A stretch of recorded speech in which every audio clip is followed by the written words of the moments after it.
I'm Abby Huntsman, and you are in the strategy room. Ted Cruz's campaign is issuing an apology after posting an incorrectly subtitled video featuring GOP rival Marco Rubio. Now, the video shows an exchange between Rubio and a Cruz staffer reading a Bible as the Florida senator speaks with the caption, "Not many answers in it," when in fact, Rubio said all the answers are in there.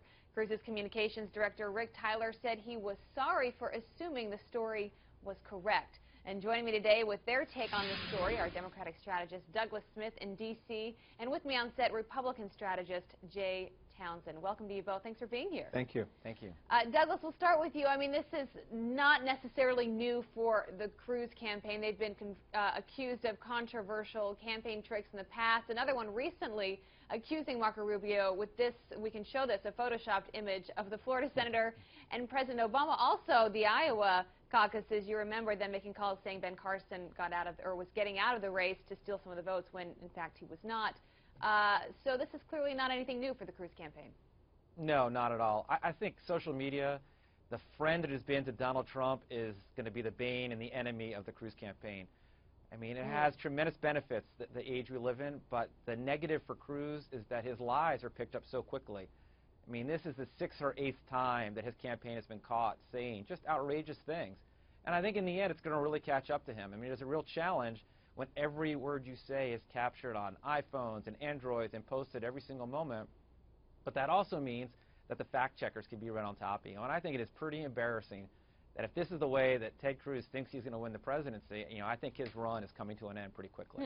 It is interesting, Jay, because it has now come down to, other than Donald Trump, these two, Marco Rubio and Ted Cruz, and they seem to really be going at it, wanting to become that alternative to Donald Trump. How do you see this playing out? Who do you think wins that battle in the end? I think Cruz needs to be careful. I'm beginning to understand why he talks about getting on his knees and praying every morning. It's because he and his staff spent the previous day sinning.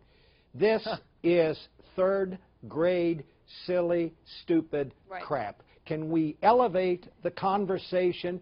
You know, we do not have a sovereign country. We've got trade agreements that are costing Americans their job, and they resort to this childish crap to win a nomination. It is insulting to anybody who has half a brain, and there's nothing Christian about this stuff. No, that's really interesting you say that, Douglas, because Ted Cruz, religion is a huge part of his campaign, and yet he's the one that is leading his campaign, right? It's interesting we have not heard from him a lot on this. I mean, do you think that he needs to get out there and get in front of it and maybe have a real conversation with his staffers about what's going on?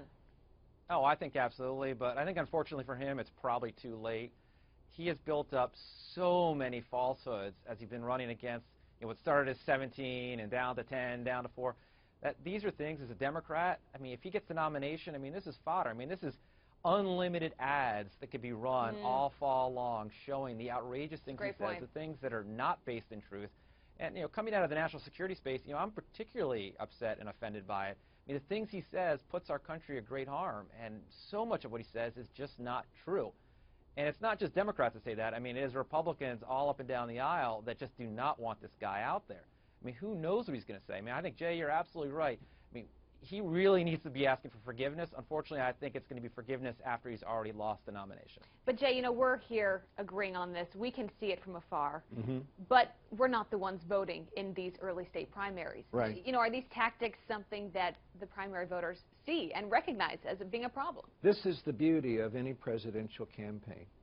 Over a period of time, the exposure is so extreme that you cannot, for that many months, really hide who you really are. You can get away with it in a statewide race where you're not on television every day, but the media is on all of these candidates now and really getting a real sense of what makes them tick, what's really inside of them.